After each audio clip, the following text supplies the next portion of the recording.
जाने अनजाने हम जीवन में ऐसे बहुत सारे कर्म करते हैं जिनका हमें पता ही नहीं होता है।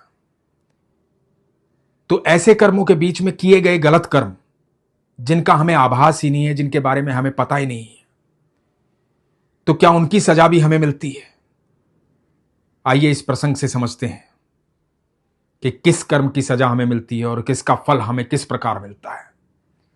हरे कृष्ण दोस्तों, मैं हूं अनुज शर्मा। एक बार एक राजा था।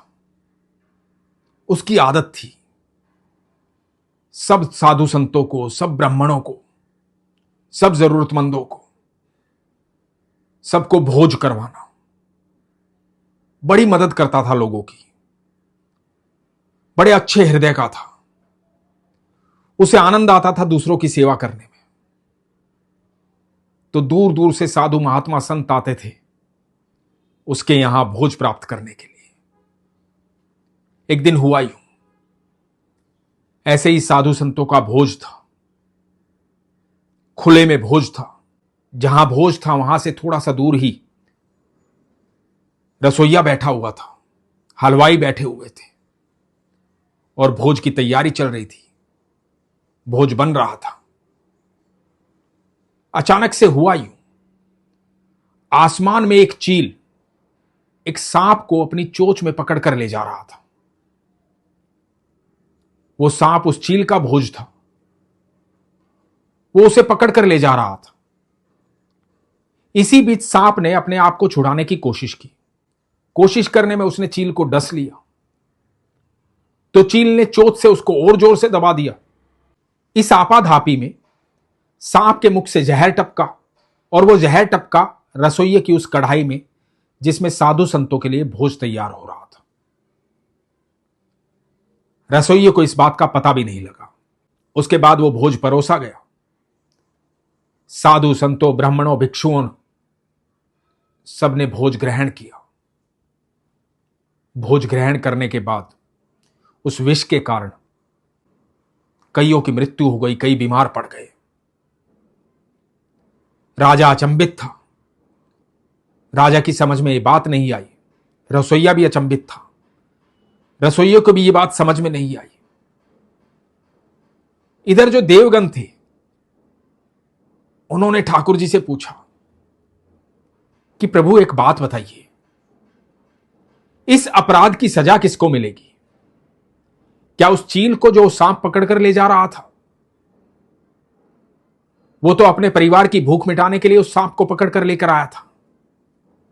क्या इस सांप को जो उस चील की चोंच में पकड़ा गया था जिंदगी और मौत से जूझ रहा था, या उस रसोइये को जो ये भोजन पका रहा था, या फिर राजा को जिसने भोज की व्यवस्था की थी? इस अपराध की सजा किसको मिलेगी? भगवान मुस्कुराए। भगवान ने कहा कि देखते हैं। यमराज ने भी यही प्रश्न किया कि प्रभु इसकी सजा किसे दे? मेरी कुछ समझ में नहीं आ रहा है। किसके खाते में ये कर्म लिखें? किसको इसकी सजा मिलनी चाहिए? क्योंकि रसोइया भी अनभिज्ञ था और राजा को भी पता नहीं था। तो इसकी सजा किसे मिलनी चाहिए? भगवान मुस्कुराए। भगवान ने कहा कि देखते हैं कि इस कर्म की सजा किसे मिलेगी। इधर चारों तरफ अफरा तफरी मच गई थी। राजा बड़ी चिंता में रहने लगा था। राजा बड़ी सावधानी पूर्वक भोज की व्यवस्था करता था। पहले की तरह लोग आते थे, साधु संत ब्राह्मण भिक्षु सब आते थे, भोजन करते थे, लेकिन उनकी मात्रा कम हो गई थी। राजा चिंतित रहता था कि पहले की तरह लोग भोज करने नहीं आते। लेकिन बड़े बड़े साधु संत महात्मा ये जानते थे कि इसमें राजा का अपराध नहीं है, राजा की गलती नहीं है, ये घटना घटित हुई है, इसलिए वो आ जाते थे। इधर एक दिन हुआ यूं, राज्य के बाहर एक महिला घूंघट में पानी भरने जा रही थी। बड़ी संस्कारी महिला दिखाई दे रही थी। कुछ साधु संत आ रहे थे।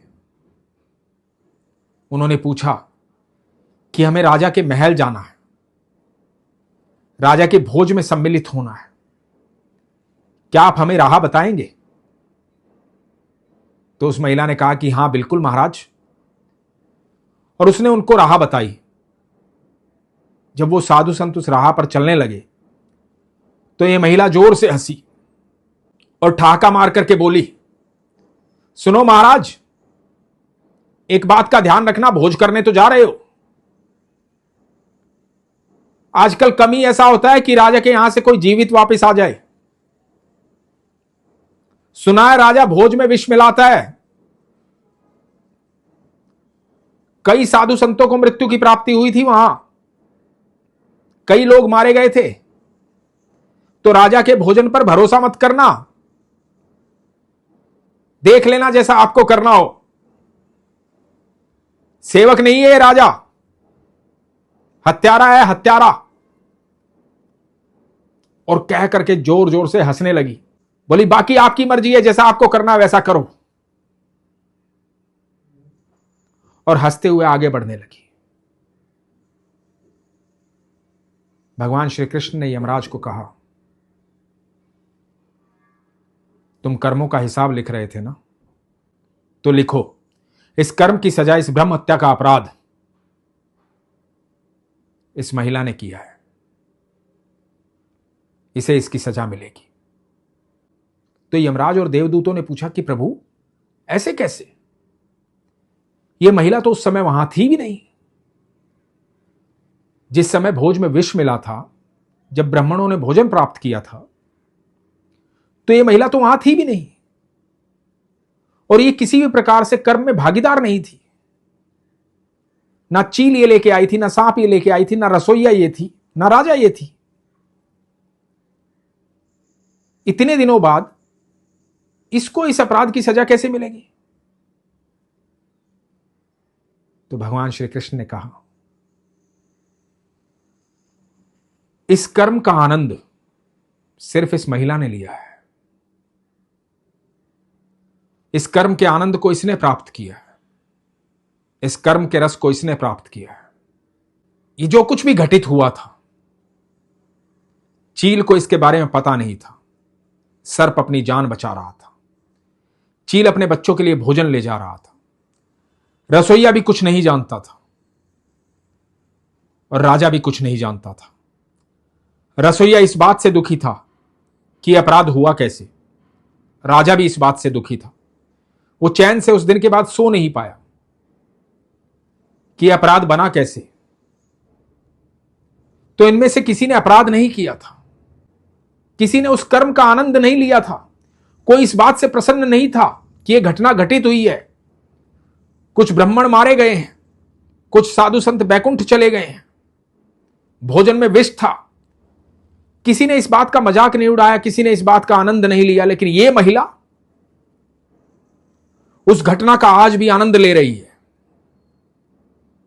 मजाक उड़ा रही है, खुश हो रही है, अपनी शेखी बदार रही है, सोच रही है कि मैं बड़े ज्ञान की बात कर रही हूं, राजा का अपमान करके, राजा के बारे में बता करके। तो सारे कर्म का रस ये ले रही है। जब रस ये ले रही है तो उस कर्म का फल भी इसे मिलना चाहिए। दोस्तों, बड़ी साधारण सी बात है। जाने अनजाने बहुत सारे कर्म हमसे होते हैं, और यदि जाने अनजाने कोई गलत कर्म हो जाता है और हमें पता लग जाता है कि हमसे गलत कर्म हुआ है, और हमें उसके लिए यह महसूस होता है कि हमसे गलती हो गई है, हमसे अपराध बन गया है, और हम प्रभु के सामने नतमस्तक होते हैं और प्रभु से कहते हैं कि प्रभु हमसे यह गलती हो गई है, इसका निवारण बताइए। और हम उसका निवारण करते हैं तो हमारे कर्म की सजा उसी समय समाप्त हो जाती है। लेकिन यदि हम किसी कर्म का आनंद लेते हैं, रस लेते हैं, तो फल भी हमें ही भुगतना पड़ेगा। यह महिला पूरे संस्कारों में थी, घूंघट निकाले हुई थी। आप कितने भी संस्कार में रहें, कितने भी घूंघट निकालें, कितनी भी मीठी वाणी बोले, यदि आप दूसरों का मजाक उड़ाते हैं, दूसरों की बुराई करते हैं, उनकी स्थिति पर हंसते हैं, उनकी स्थिति का मजाक उड़ाते हैं, तो आप यकीन मानना उनके किए गए कर्म में आप भागीदार हो रहे हैं। और यह भी हो सकता है कि उन्हें उस अपराध की सजा ना मिले, क्योंकि रस आप ले रहे हैं तो फल भी आपका होगा। इसलिए जीवन में बड़े सोच समझ करके किसी के बारे में बोले, हमेशा अच्छे कर्म करें, किसी की बुराई ना करें, किसी की चुगली ना करें, संस्कारों में रहना, अपने आप को व्यवस्थित रखना है, समाज के लिए एक उदाहरण बनना है। आपके संस्कार आपके पहरावे से नहीं, आपकी मीठी वाणी से नहीं, आपके कर्मों से दिखाई देते हैं। इसलिए हमेशा ईश्वर पर विश्वास रखिए, ईश्वर के सानिध्य में रहिए। जब हम लगातार नाम जप करते हैं तो हमारे भीतर की ऊर्जा बदल जाती है। ऐसी ऊर्जा जन्म लेती है जो हमें गलत कर्म करने से बचाती है। हमसे कोई अपराध होता ही नहीं है, कोई गलत कर्म होता ही नहीं। इसलिए हमेशा नाम जाप में रहें, विश्वास में रहें। इसीलिए हमेशा कहता हूं, अपने विश्वास को मजबूत रखें, अपना ख्याल रखें। हरे कृष्ण।